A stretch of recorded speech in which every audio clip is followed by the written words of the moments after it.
girls watching here and now to know that a new day is on the horizon. It is often said that in order to run for president, you need to believe that you were put on this earth to do this job. That you need to be suffering from a severe kind of hubris just to be able to cope with the responsibility. At the same time, if you do believe that you should be the most powerful person on the planet, aren't you kind of crazy? According to many, that's a necessary kind of crazy if you want to be president. In any case, never has it been said that a president should be someone who never even considered the question of a presidency even a possibility. Someone who might feel that they don't have the experience or that they don't know enough. I never considered the question even a possibility. I thought, oh gee, I don't have the experience, I don't know enough, I don't know. And now I'm thinking, oh. All right. Yet, here we are. People are rushing to gush about the possibilities of a President Winfrey. Oprah knew exactly what she was doing on Sunday night. In 1964, I was a little girl sitting on the linoleum floor of my mother's house in Milwaukee, watching Anne Bancroft present the Oscar for Best Actor at the 36th Academy Awards. She opened the envelope and said 5 words that literally made history. The winner is Sidney Poitier.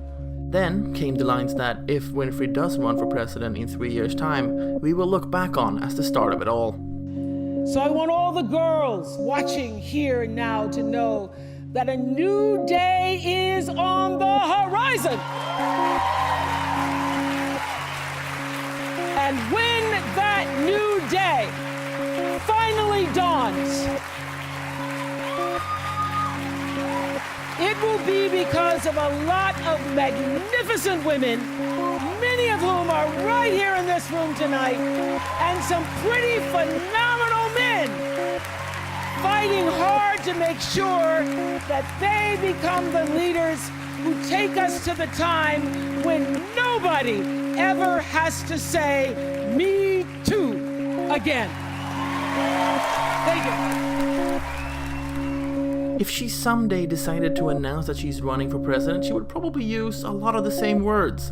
A new day is on the horizon almost sounds like a presidential slogan. A slogan which might inspire some unexpected parts of the electorate, since Oprah is popular even within parts of Trump's own base. And if you look at Trump's deference towards Rupert Murdoch, a media mogul like Oprah might be the only kind of candidate to actually freak him out.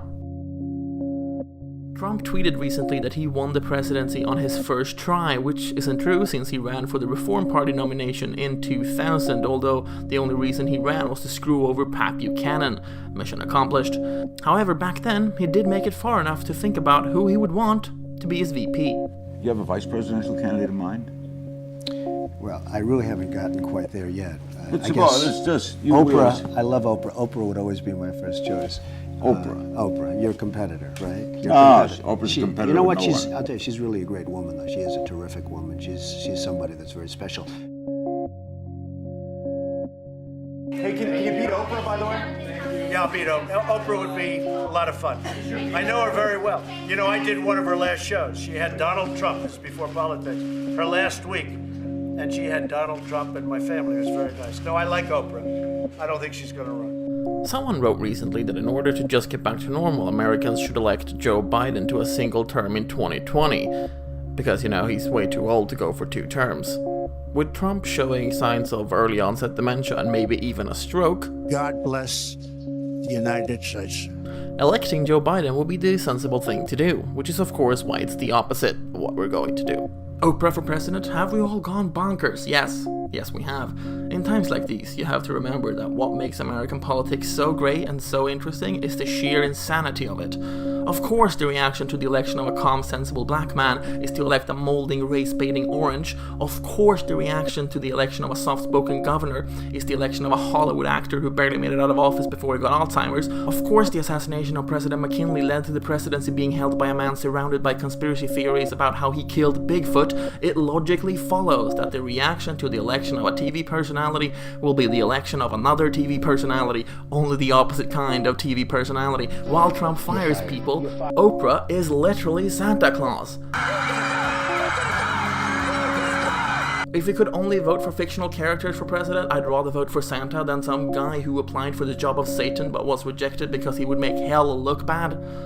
What Winfrey has always had and what will be her most important quality during a possible 2020 run is her ability to inspire people. When she got up on that stage during the Golden Globes, I might even have looked up from my phone for a few seconds, which is a great achievement since I had just found Tom Hanks delivering a tray of martinis to his table in my Instagram feed. It was like I was one of those truckers on mountain roads with a load full of nitroglycerin. I'm sure as hell I wouldn't have looked up from that for Martin O'Malley. Unlike the average person, I do not despise politicians, and I happen to believe that the presidency should be held by someone with government experience. The only exception to this rule would of course be my own 2040 campaign. Vote Swedish in 2040, there'll be free IKEA meatballs for all! I mean, how could anyone say no to that? People love assembling their own meatballs.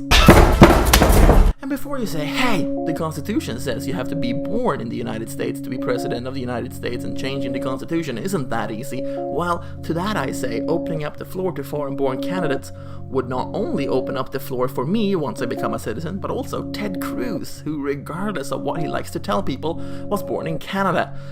And who doesn't want Ted Cruz to run again? Because, you know, that was so much fun.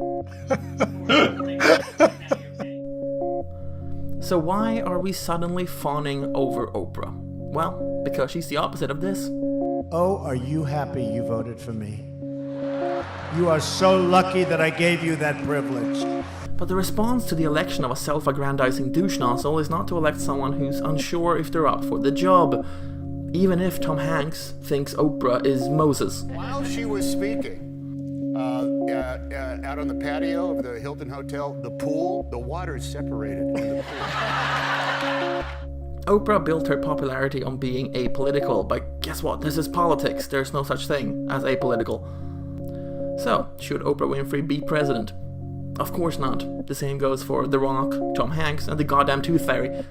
Being famous is not enough to be president, but should Oprah run for president is a completely different question. Of course she should run. First of all, it would make the 2020 Democratic primaries much more exciting, and they would need the excitement since the 2016 Democratic primaries looked dull compared to the other side, where 15 old men and a woman were desperately trying to deal with the increasing popularity of a screaming cheese doodle.